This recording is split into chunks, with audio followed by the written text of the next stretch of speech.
La primera vez que Daniel lo vio fue en un sueño. Era una figura alta, desgarbada, con brazos tan largos que sus dedos rozaban el suelo. Su piel era de un negro opaco, como si absorbiera la luz a su alrededor. Y sus ojos... Dios, sus ojos... Eran dos puntos rojos que ardían como brasas en la oscuridad. Se paró al pie de su cama, inmóvil, observándolo. Daniel intentó gritar, pero su voz no existía. Intentó moverse, pero su cuerpo estaba paralizado. Solo cuando el demonio inclinó su torso hacia adelante, acercando su rostro al de Daniel, éste logró despertar, bañado en sudor frío y con el corazón a punto de estallar. Fue solo una pesadilla, se dijo, tratando de calmarse.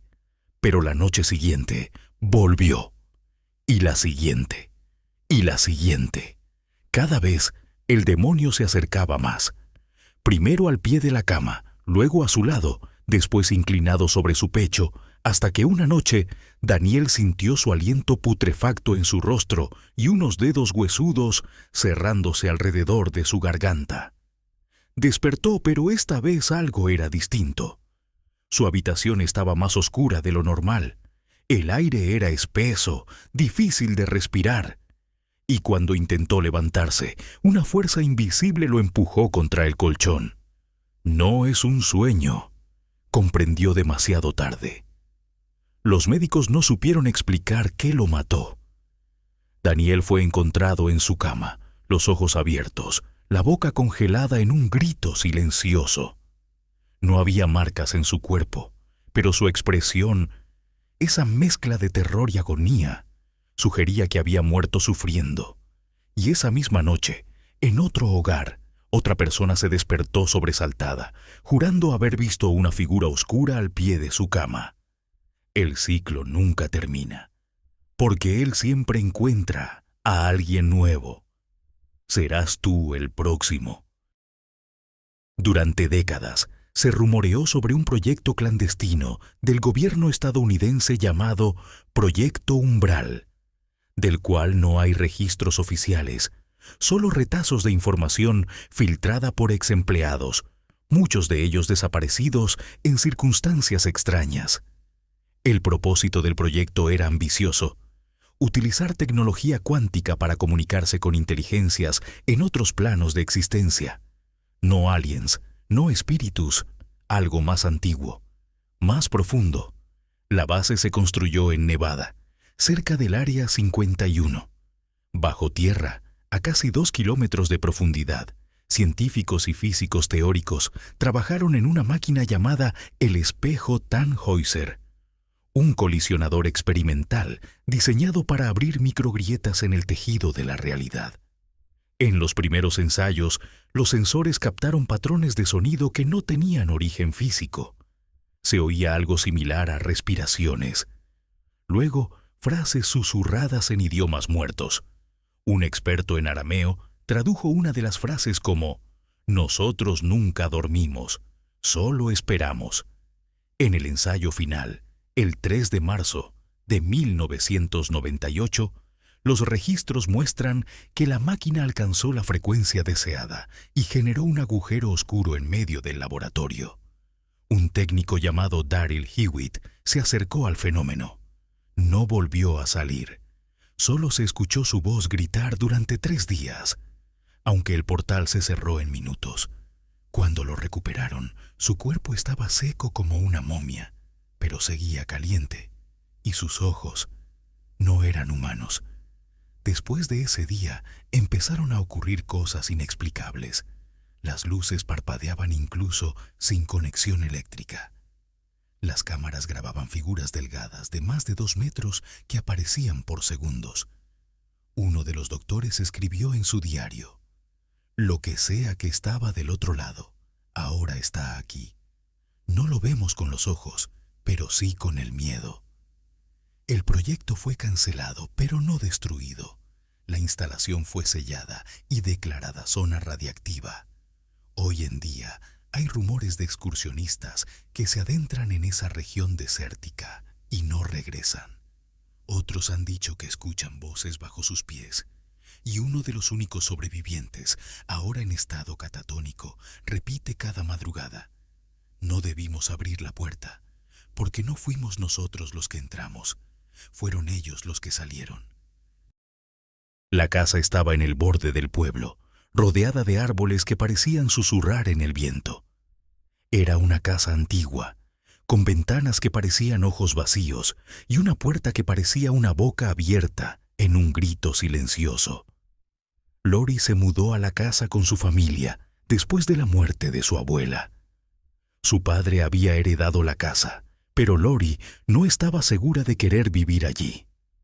La casa parecía tener una presencia propia, como si estuviera viva y observando a todos.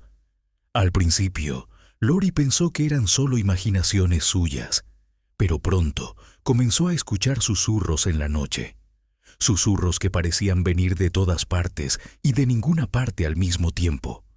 Los susurros eran suaves y urgentes, como si alguien estuviera tratando de decirle algo importante. Una noche, Lori se despertó con un susurro que parecía venir de su propia habitación. Se sentó en la cama y escuchó atentamente.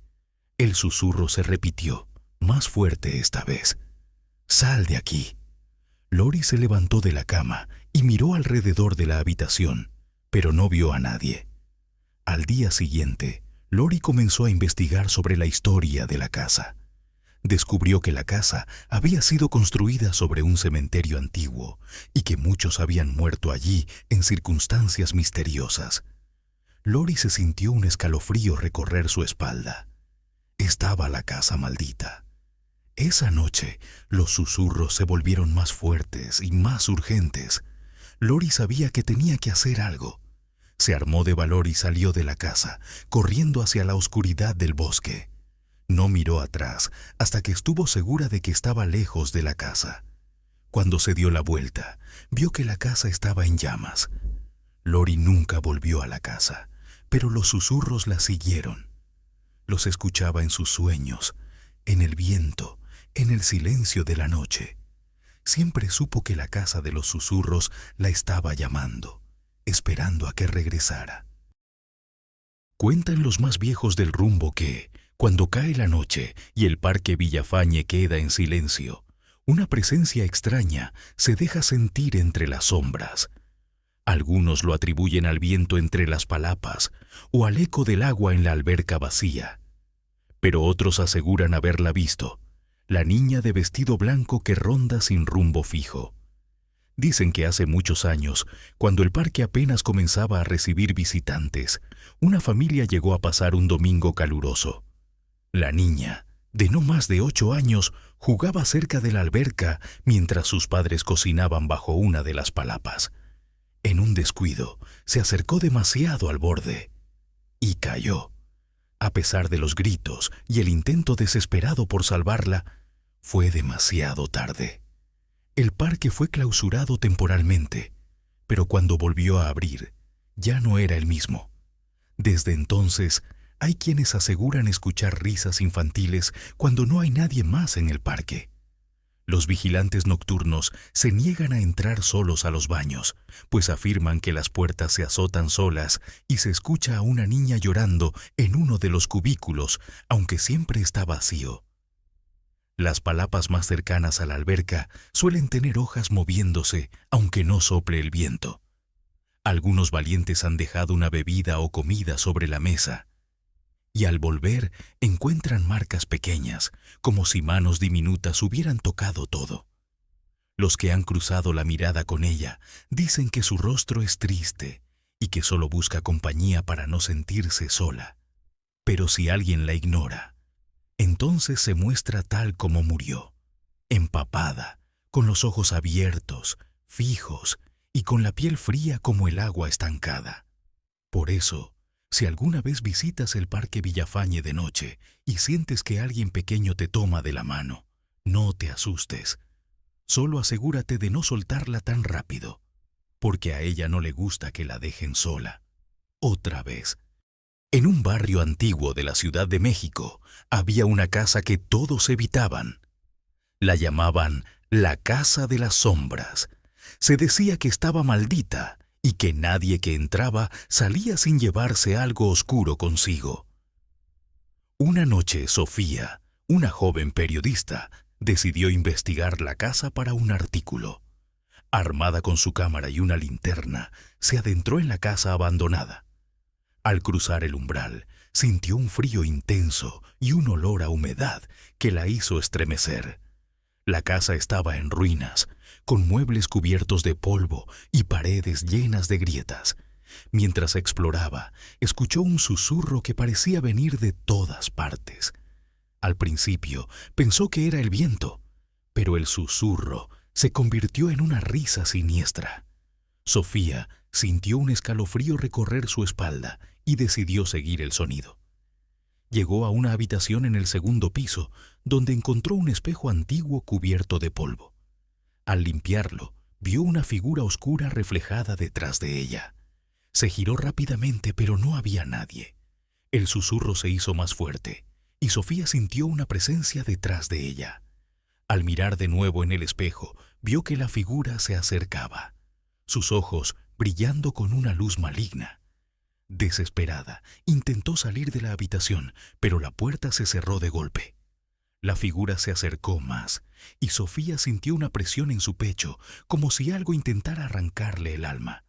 Gritó, pero ningún sonido salió de su boca. La figura extendió una mano, y Sofía sintió un frío intenso que la paralizó. De repente, todo se volvió negro. Sofía despertó en su cama, sudando y con el corazón latiendo a 1000 por hora.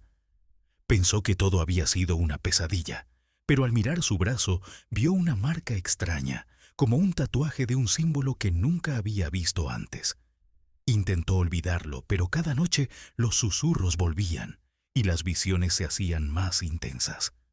Con el tiempo, Sofía comenzó a notar cambios en su entorno. Objetos que se movían solos, sombras que se deslizaban por las paredes y una sensación constante de ser observada. La paranoia se apoderó de ella y comenzó a evitar a sus amigos y familiares, temiendo que las sombras también los estuvieran vigilando. Una noche, mientras intentaba dormir, sintió una presencia en su habitación. Abrió los ojos y vio a la figura oscura de pie al pie de su cama. Esta vez no estaba sola. Detrás de ella, otras figuras similares emergían de la oscuridad, sus ojos brillando con una luz maligna.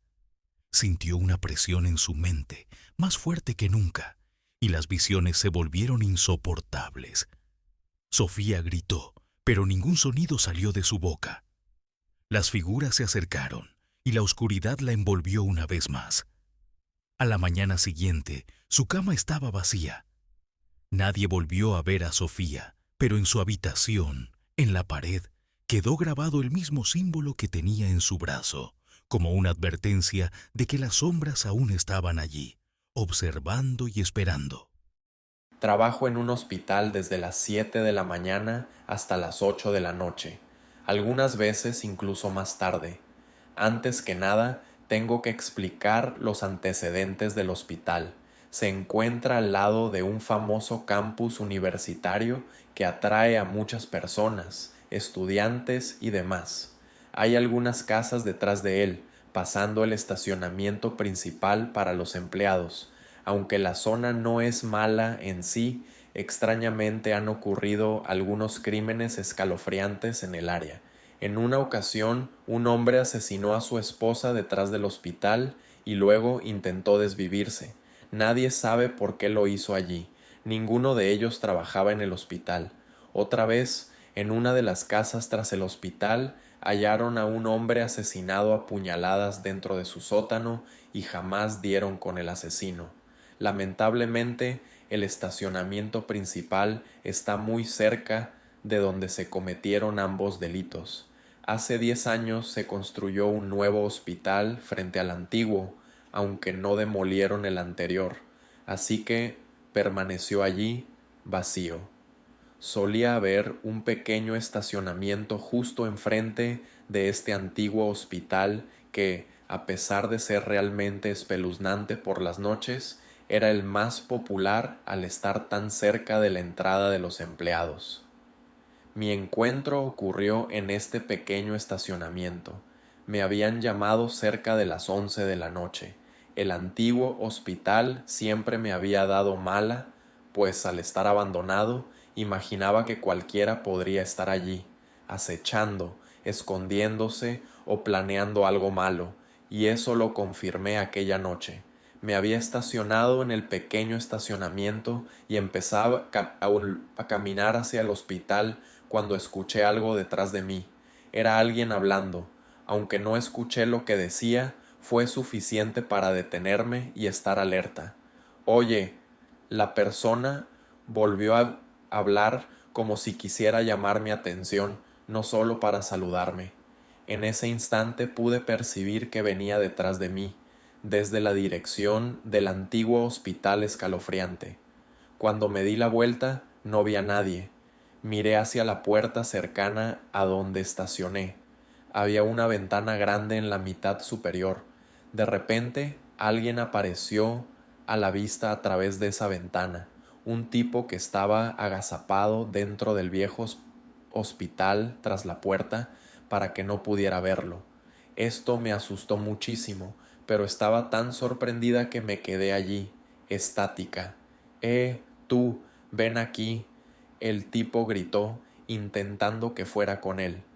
Soy una persona racionalmente pensante, así que de ninguna manera me acerqué para averiguar lo que este sujeto quería, sino que inmediatamente corrí al hospital principal y hablé con el guardia de seguridad. Llamó a la policía para que viniese a revisar. Sin embargo, nunca pudieron encontrar a nadie. A partir de entonces, nunca volví a estacionarme allí. Sentí alivio cuando tiempo después el pequeño estacionamiento cerró, ya que iban a demoler el viejo hospital. Hoy en día procuro tener mucho cuidado al caminar hacia mi auto en cualquier estacionamiento, pero especialmente cerca de mi trabajo. En un asilo de ancianos donde pasaban cosas muy perturbadoras. Muchos de los internos vivían atemorizados por dos enfermeras jóvenes y crueles llamadas Rita y Sara. Les gritaban, los humillaban y cuando consideraban que se habían portado mal, los castigaban físicamente. El peor castigo era el baúl, un pequeño armario empotrado en la pared, oscuro, frío y tan estrecho que apenas podían moverse dentro. Un día llegó al asilo una anciana muy particular. Era delgada, de andar elegante, como si en su juventud hubiera sido alguien importante. Se llamaba Berenice. No tardó en llamar la atención de Rita y Sara, quienes comenzaron a burlarse de ella. ¿Acaso no sabes que ahora sos una vieja?, le decían. Nadie te quiere, estás sola en un asilo. Pero Berenice no se dejaba amedrentar. A pesar de los insultos y el acoso, mantenía su dignidad intacta. Eso parecía enfurecer aún más a las enfermeras, que no dudaban en encerrarla en el baúl durante días enteros, más tiempo que a ningún otro anciano. Con el correr de los días, Berenice se ganó el respeto y el cariño de todos los internos. Su sola presencia les daba fuerza para resistir en aquel entorno tan hostil y sombrío. Una tarde, mientras almorzaban, don Julián, uno de los ancianos más frágiles, dejó caer su plato. Se rompió en 1000 pedazos. Rita y Sara, como fieras, corrieron hacia él, lo insultaron y comenzaron a arrastrarlo hacia el baúl. Berenice se interpuso en su camino. «No lo hagan», les pidió con calma. «Don Julián es demasiado mayor, no va a soportarlo». Las enfermeras se burlaron, la empujaron a un lado y encerraron a don Julián en el pequeño armario. Esa noche, los sollozos de don Julián se escuchaban en todo el edificio, que olía a humedad y a tristeza. Berenice, desesperada, volvió a pedir que lo liberaran, pero Rita y Sara solo rieron y se negaron. Por primera vez, Berenice se mostró realmente furiosa. Se encerró en su habitación y algunos ancianos la oyeron pronunciar palabras extrañas en un idioma que nadie conocía. A la mañana siguiente, Rita y Sara no aparecieron. Nadie sabía qué había sido de ellas. Los internos liberaron a don Julián quien salió temblando y llorando del baúl. Ese mismo día llegó la noticia. Rita y Sara habían muerto en un accidente de auto cuando regresaban a sus casas. Poco tiempo después, 2 nuevas enfermeras llegaron al asilo. Eran amables, respetuosas y trataban a los ancianos con el cariño que merecían. Varios de ellos quisieron agradecerle a Berenice, pero al ir a su habitación, descubrieron que había desaparecido. No quedaba rastro de ella. Era como si nunca hubiese existido. Con el tiempo, se corrió el rumor. Berenice había sido, en vida, una viejita que murió maltratada en un asilo similar. Desde entonces, su espíritu vagaba por distintos lugares, protegiendo a los ancianos que sufrían injusticias, para darles una última oportunidad de vivir en paz. A veces, la verdadera justicia no llega de este mundo, pero llega igual. Meli, una mujer divorciada, vivía solitaria en su casa. Su depresión se debía principalmente a que su hijo de 5 años nació con un severo problema cardíaco, falleciendo súbitamente. Sin encontrar consuelo, Meli buscaba estar ocupada, aunque en las noches de soledad miraba la foto de su hijo y lloraba constantemente. Sus días y semanas eran rutinarias, y ella no frecuentaba a nadie. Prefería estar en casa y quedarse en sus recuerdos. Una de tantas noches que salía de misa, sus pasos la llevaron a un callejón solitario. Ahí miró a un niño, el cual la miraba curioso. Meli, extrañada, le preguntó: ¿Y qué haces solito a estas horas? Siempre estoy aquí, solo que a lo mejor no me habías visto. Qué raro, yo no te había visto. Me llamo Lino, ¿y tú? Meli, yo vivo aquí cerca, ¿sabes? Mi hijo tendría tu edad, pero él ya no está conmigo. Lo siento mucho, Meli, si gustas yo puedo ser tu hijo. No, mejor te llevaré con tus padres, estarán muertos de angustia. Solo dime dónde vives. Pero al regresar la mirada hacia Lino, él ya no estaba. Muy extrañada regresó a casa. De algún modo ver a ese extraño niño la relajó un poco. Algunos días pasaron, y aunque iba al callejón donde lo vio, el niño no estaba. Asumió que estaría en su casa con su familia. Una tarde que venía del mercado, sin darse cuenta, unos raterillos de poca monta le robaron su bolso. Aunque gritó y lo siguió, se perdieron entre el gentío. Desesperada regresó a casa. Casi al llegar, Lino estaba en la esquina. Lino, ¿qué haces tú aquí? ¿Debes estar en la escuela? Hola, Meli, no te preocupes, ya recuperé tu bolso, toma. ¿Y cómo sabías que me lo habían quitado? Siempre te sigo sin que te des cuenta. Les di una buena lección a esos rateros, ya no te harán nada. Al explicarle dónde había sido y regresar la mirada, Lino ya no estaba. Muy confundida, llegó a su casa. Reconocía que verlo le tranquilizaba. De algún modo Meli estaba contenta verlo en el callejón conversar con él. Hacía más llevadero su duelo. Otra noche que ella venía de su trabajo, vio a Lino, mas lo vio triste, se acercó y le preguntó: ¿Qué te pasa, Lino? Estoy triste, mi papá volvió a tomar y le pegó a mamá. Mejor me vine para acá. Ven conmigo. Esto no puede ser, a ver si hago entrar a tu padre en razón. No es bueno para ti, vivas en ese ambiente. Estaba en eso cuando una señora extrañada se acercó a Meli y le preguntó: Perdone, señora, ¿con quién habla? Con este chico que dice que en su casa hay problemas. Perdón, pero yo no veo ningún niño. ¿Está usted bien? Al buscar a Lino, éste no estaba. Aterrada no acertaba al entender. Hace algunos años ocurrió una tragedia en una calle adelante.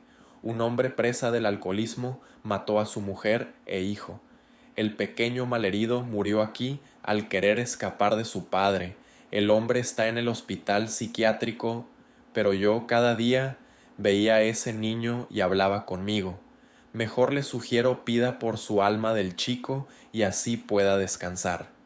Llorando y conmovida por lo que supo, al día siguiente fue por una veladora y en la noche prendió la veladora, sacó la Biblia e hizo oración. Se juró a sí misma ya no andar triste y seguir su vida. Meli siguió adelante. El pequeño ya no se le volvió a aparecer, aunque en sus sueños la visitaba, y sonriente le agradecía su acción y él pudiera descansar en paz. Todo comenzó cuando Daniel, un niño de 6 años, empezó a hablar de su nuevo amigo imaginario. Su madre, Ana, no le dio mucha importancia. Sabía que los niños a esa edad inventaban compañeros de juego para no sentirse solos. Sin embargo, con el paso de los días, algo en la forma en que su hijo hablaba de él comenzó a inquietarla. Se llama Elías, le dijo Daniel una noche mientras cenaban. Juega conmigo en mi cuarto, pero solo viene cuando está oscuro. Ana frunció el ceño. ¿Y cómo es él?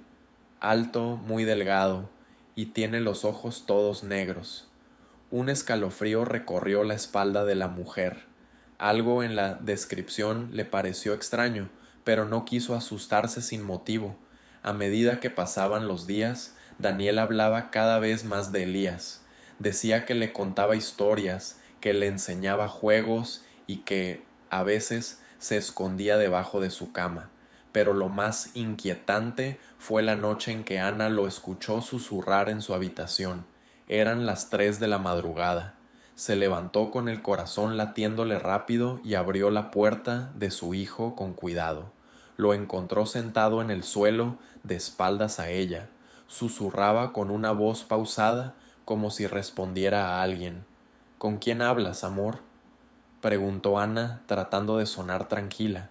Daniel volteó lentamente. Su rostro estaba pálido. Con Elías. ¿Quiere conocerte? Ana sintió que el aire en la habitación se volvía denso, pesado. Algo dentro de ella le gritaba que sacara a su hijo de ahí. A la mañana siguiente, cuando fue a abrir la ventana para ventilar el cuarto de Daniel, notó algo que la hizo estremecerse. En el cristal, con marcas de dedos sucios, alguien había escrito: «No me ignores». Su primer instinto fue regañar a Daniel. «Hijo, ¿por qué hiciste esto?». Pero él negó con la cabeza, con una calma inquietante. «No fui yo, mamá, fue Elías. Dijo que no te gusta que hablemos de él, pero que pronto lo verás tú también». La angustia se apoderó de Ana. Esa noche cerró con llave todas las puertas y ventanas. Puso a Daniel a dormir en su habitación, junto a ella. Se quedó en vela, con los oídos atentos a cualquier sonido extraño.